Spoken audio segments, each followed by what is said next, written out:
When I was 8 years old, someone told me that there was a profession where you got paid for talking and arguing. It never occurred to me after that I'd do anything else. I have now had almost 50 years as a barrister, and I can tell you that in those 50 years there is no case of which I'm more proud than the case I ran for your church in 1983.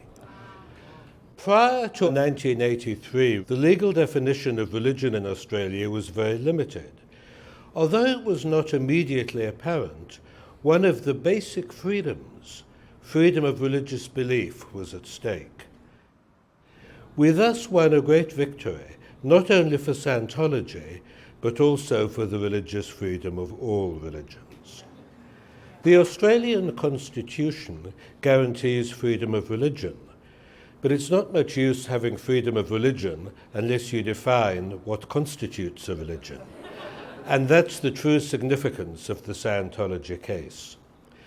The argument I put forward to the High Court on your behalf was founded on three primary concepts. First, that a religion's beliefs must encompass ultimate ideas, such as life and death, man's role in the universe, and a proper moral code of right and wrong. Another is that the group must lay claim to an ultimate and comprehensive truth.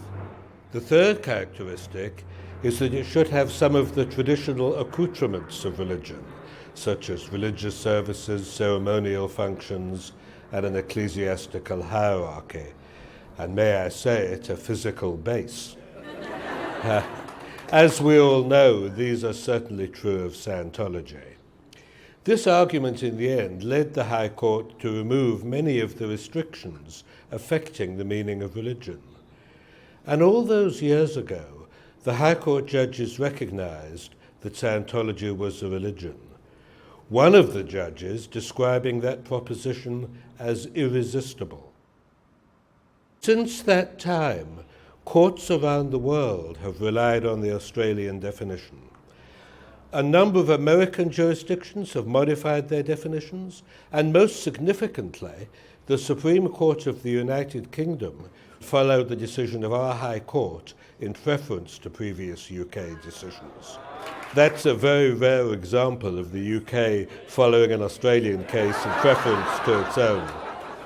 And so to be here celebrating with all of you, I can see just what can result from a dramatic and revolutionary court victory in the name of religious freedom. Today, with the opening of this magnificent facility, you are charting the course to freedom for all mankind. Long live the Church of Scientology.